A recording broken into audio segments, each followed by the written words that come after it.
guys, it's February the 13th, 2025, and I hope everybody's been having a great day so far today. This is like, I don't know how many times I've tried to film this far.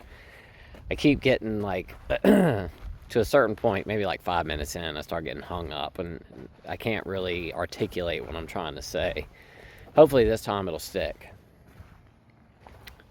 Reason I'm outside just walking around today is, past couple days, I've been filming downstairs in that like extra living room that we have down there, and I just really don't like filming in the house. I prefer to film outside, and I think it just gives you guys something nice to look at while I'm talking. So I just decided to come out here and walk around because we got a nice break from the rain. We have been having serious rain this week, and then last night it just came down. There thunderstorms, lightning. It was raining so hard in the middle of the night last night, it woke me up. And it takes a lot to wake me up in the middle of the night. But it was coming down last night like super hard. And like I said, I woke up in the middle of the night. The dogs were whining.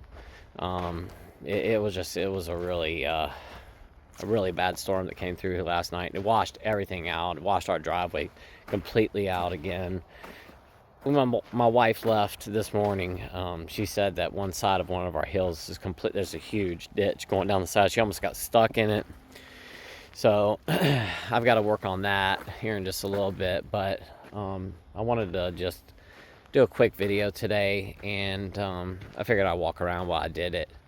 And what I wanted to talk about today comes from a video that I was watching this morning when I was having my coffee. What they were talking about was how they can do stool replacement therapy for people. And one of the reasons on that list for people to have stool replacement therapy was for liver disease. Never heard of this before. But what they were saying made a lot of sense. And that's why I wanted to talk about this today, because I think it might be able to help some of you guys out there. Especially you guys that, are recently getting into sobriety. I just think this could help potentially lessen the withdrawal period. And I think it could potentially help with the cravings as well. So they can do the stool replacement therapy. And what stool replacement therapy is basically they take stool or feces or poop, however you want to say it, but they take it from a healthy individual that has a healthy gut microbiome.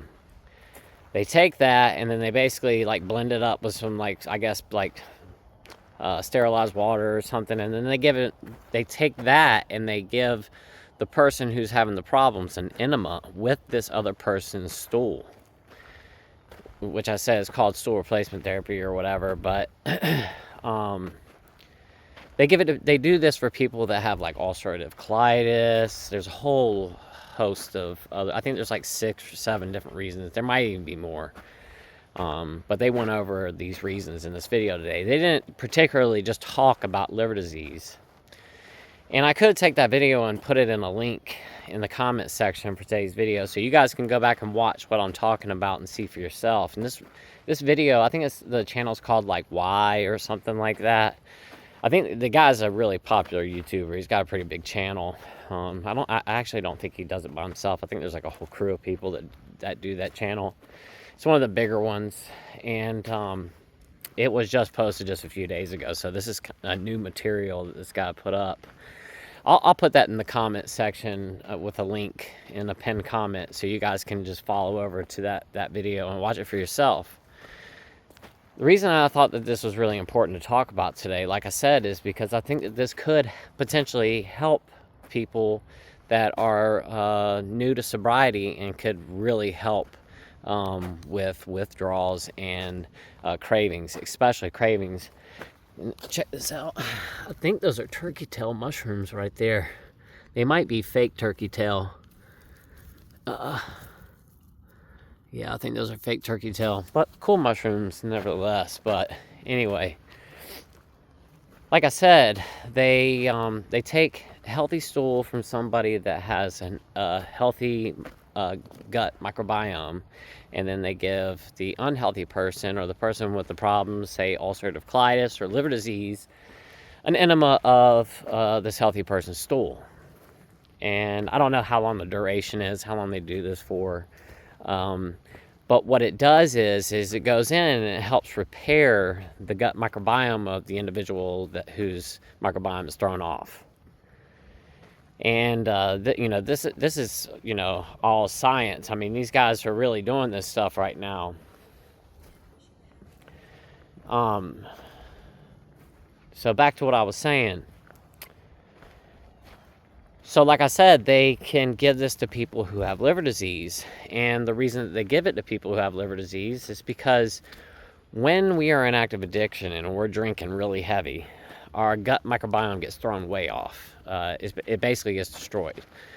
Alcohol by itself already is a sanitizing solution. We sanitize with alcohol. We clean things with alcohol. Whenever you go to the doctor, when they got to draw blood, what's the first thing they do? They wipe you down with an alcohol pad. When you go and they check your blood sugar and prick your finger, they wipe your finger with an alcohol pad. They sanitize with alcohol.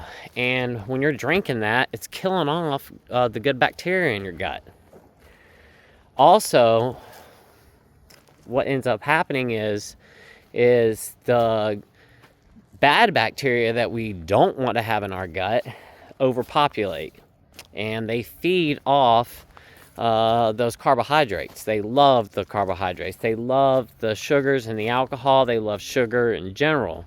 So, not only just alcohol can do this to your stomach, but eating a lot of carbohydrates and a lot of sugars, simple sugars.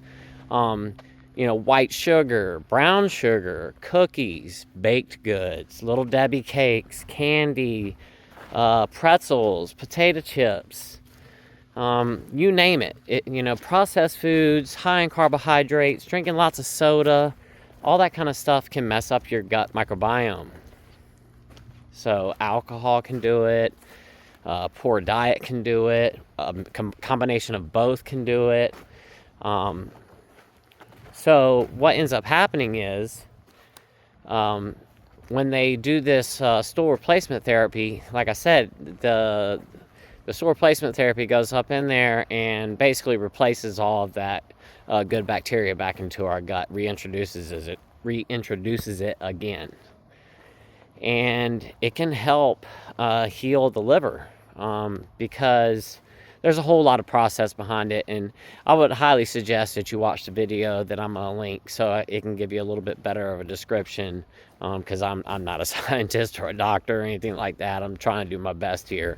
So please check out that video so it can give you a little bit better of a description. But like I said, it can help heal the liver.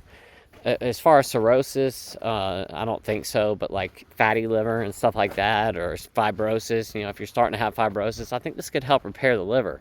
But my point to this video today is that trying to help with the withdrawal and helping with the cravings, because in this study, the one that they did when they were giving it to the patients with liver disease, by doing the stool replacement therapy, some really neat things started to come out of it. The patients that they were given this stool replacement therapy started to report that their cravings had decreased. So what they figured out is that when they went in there and fixed the gut microbiome and got rid of all those bad bacteria in there, because those bad bacteria can affect the way that we think. They've known for a little bit of time now that the stomach or the gut is the second brain in our body. They have proven that our gut is a powerhouse of serotonin production. Something that they never thought, that our guts produce serotonin. They always thought it was produced in the brain. But now they've found out that serotonin is produced in the gut. There's a lot of things going on in our gut that they're just not figuring out. There's a gut-brain connection. Well, when this bad bacteria overgrows in our gut, it starts to send signals to our brain because it wants more of those bad carbohydrates. That's what it feeds off of. So we're being tricked by the bacteria in our gut. It is fooling us, sending signals to our brain and saying, more, more, more. I want more of this. Please feed me Little Debbie cakes. Give me some candy. Give me this. Feed me alcohol. Feed me booze. Feed me wine. Feed me liquor. Especially, it loves beer. It loves feeding off the yeast and all of that stuff in it. So my point to this video is that first thing, cutting out alcohol is really going to help to improve your gut microbiome. It is a cleaning solution. So get rid of that first. And then start trying to cut out the carbohydrates in your diet as well. Get rid of those. If you start to cut out those carbohydrates, start to eat a high protein diet, rich in fiber, you're going to start to get your gut microbiome back in check. Eating things that like fermented foods, sauerkraut, fermented pickles, things like that. Eating kefir or drinking kefir, eating yogurt. Anything that's probiotic is going to be great for you to consume. So, eating that, and, be mindful. Don't go get, some real sugary yogurt or something like Yoplait with a bunch of berries in the bottom and stuff like that. Stick to something that's low fat, high protein, like low fat Greek yogurt, something like that. But you really want to get those good bacteria reintroduced to your body. You don't necessarily have to have stool replacement therapy. But like I said, eating a high protein diet, high in fiber. The fiber helps as well to get that gut microbiome back the way that it needs to be. It takes our body a long time to break that stuff down. It really just helps us to get our gut microbiome back in check. And it's going to help you go to the bathroom more frequently. It's going to get your bathroom trips more lined up the way that they're supposed to be. You're not spending an hour every day on the toilet. You cut that alcohol out. I'm telling you guys, for those of you who are watching this that have just recently quit drinking, or you're thinking about quitting drinking, I'll bet you your stomach is wrecked all the time. I will bet you that you spend more time on the toilet than you really would like to. It's because your guts are just tore up. You're adding, alcohol in there. It's going to inflame everything. You're going to cause an inflammatory response in your body. It's going to cause all kinds of problems. Then your gut microbiome is going to get all out of check. It's going to make that bacteria start sending signals to your brain, making you want more. It's going to say to your brain, give me more of that. So your brain's going, give me alcohol, give me alcohol, give me carbohydrates, give me candy, give me all this kind of stuff. If you cut out the alcohol, you cut out the carbohydrates, start eating more fermented foods, reintroducing those good probiotics back into your body, over a little bit of time, you're going to start to notice you're not spending so much time in the bathroom anymore. Your gut microbiome is going to start getting back into check. And then guess what's going to start happening?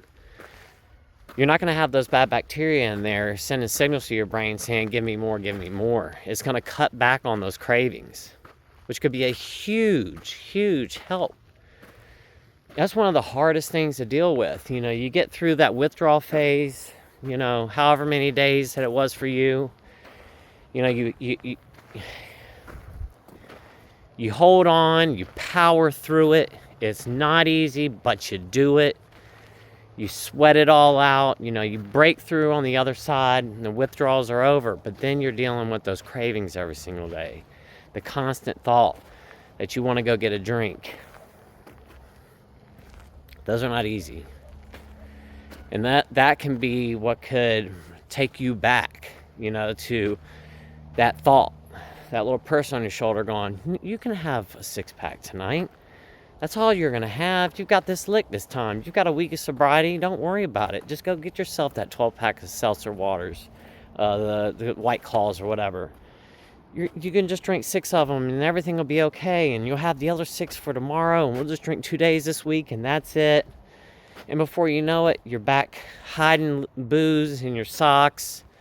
You're hiding alcohol all around the house. I just saw this video just the other day. It might have been yesterday. That guy, Scott Frieda, who puts up those videos. And he does some really good reenactments. I gotta say, that guy's a little bit out there, but his reenactments, he's on point with those. Especially the ones where he's like trying to drink the liquor in the morning and he keeps gagging. That was me every single day. But he did this reenactment and was pretending like he was the husband and was trying to hide his booze in the back of the toilet. And he goes in the bathroom, lifts the lid of the toilet, pulls out this Ziploc bag, and it's got one of those ice water bottles that's been filled up with liquor. And then there's a cup inside the bag that's down in the water in the tank. And he pulls it out, and then his wife catches him. This is all a play that he's doing. But man, oh man, was that so realistic. I can't tell you how many times I went to dig out some stash that I had and got caught red-handed. I'm walking out to the woods trying to find something, and, lo and behold, my wife found my liquor bottle that was behind a pine tree, 150 yards in the woods. I'm like, how in the heck did she find that? The whole fight begins. I'm on my way back to the liquor store trying to figure out how I'm going to get my next bottle. All that stuff, you won't have to worry about that stuff anymore. You get sober, all that stuff's over with. No more hiding, no more lying, none of that. You can be your own authentic self. And like I said, I really think that by cutting out the alcohol, cutting out the carbohydrates, trying to stick to a high protein, high fiber, fresh organic steamed vegetables, lean proteins, just like I was talking about in that pancreas video that I just did, and fermented foods, reintroducing those good bacteria back into our gut. It's really going to help with those cravings. Because like I said, that's one of the hardest parts, is dealing with those cravings. You have a bad day at work. Your kids upset you. You get into an argument with them. You get into an argument with your spouse. Your car blows up and it's on the side of the road. You wake up in the morning to go to work and you've got a flat tire. Your day's ruined. The first thought that goes to your head when you wake up in the morning is, I'm going to drink today. The hell with this. I'm having a drink when I get off work today. Today's been horrible. My boss yelled at me. I had a flat tire. It's just been a horrible day, and I'm going to fix it this afternoon. I'm going to have a drink, and I'm going to wind down. I'm going to forget about all of this. Trust me, I did that for so many years, my whole entire life. That doesn't fix anything. All that does is create more problems. You're right back in the cycle again, and you're stuck. You don't want to be there again. Just think about all the hell that you went through that withdrawal process. Anytime that thought comes up in my mind, I just think about how much hell that I've been through, what it was like being in the hospital each and every single time, all the surgeries that I've had to go through, all this stuff, time spent in the hospital alone because nobody could come see me, all of the time that I've put people out because I needed somebody to give me a ride, all the time that I spent laying in the bed with ascites because I just couldn't get up. I felt so bad. One of the things about this, I was just replying to a comment yesterday, and there's a gentleman on here, I don't know if he subscribed or not, but he was telling me, I just found out that I have cirrhosis, and I just had pancreatitis, and I'm home. I am so weak. I can't do anything, and I'm scared. And I know exactly what you're going through. I've been there. I really have. When I got home the second time from the hospital with pancreatitis and found out that I had cirrhosis that time, that was the time that I went septic in the hospital and all that kind of stuff, and spent over 2.5 weeks in there. That time was horrible, and for the next 4 months after that, I couldn't do anything. I laid in the bed every single day. It was huge for me when I was able to get up out of the bed and make my own coffee, and that's how I started everything. I got up and told myself I'm not doing this anymore. I found Jennifer Schaefer here on YouTube. And for any of you guys that are new to the channel, what happened with me is I was laying in the bed. I just found out I had cirrhosis. I had ascites. My belly was poking out 3 feet. I'm not kidding. I couldn't do anything. I'm laying in the bed. I'm looking for stuff about cirrhosis. I didn't know anything about it. I came across Jennifer Schaefer here on YouTube.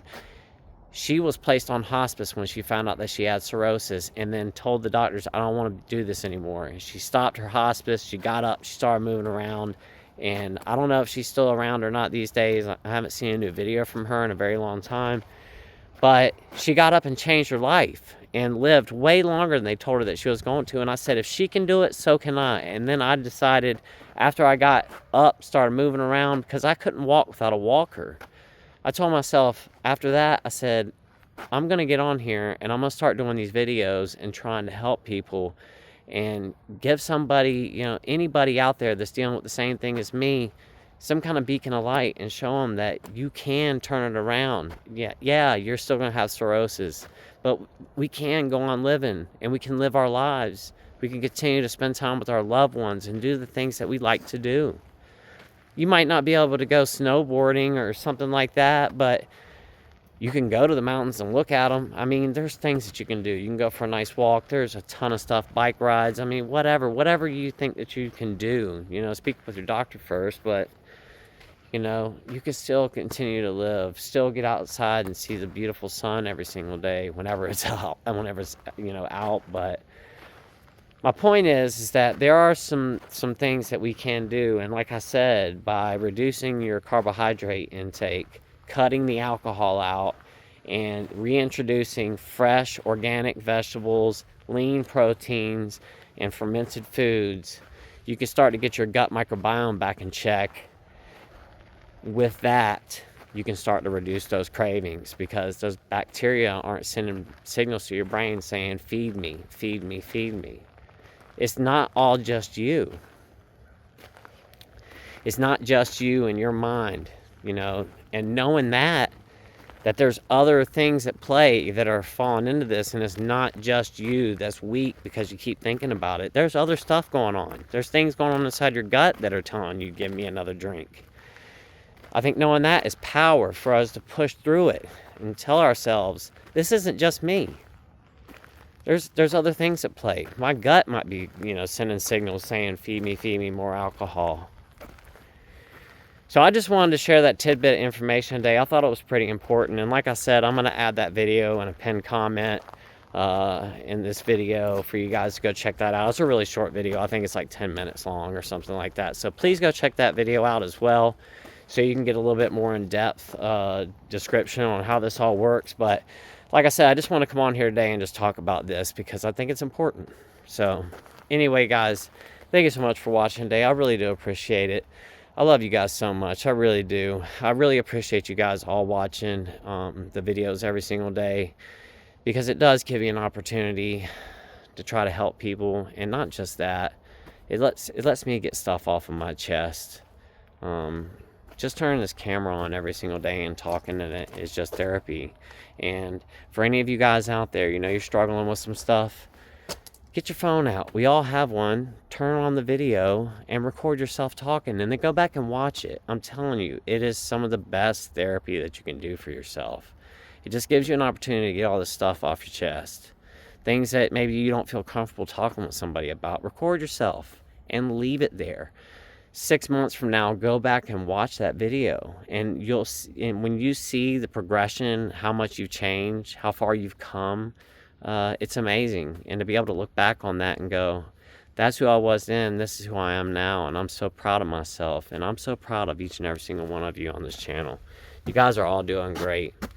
So anyway, guys, like I said, until tomorrow, I will see y'all then. Y'all have a great rest of your day. Bye.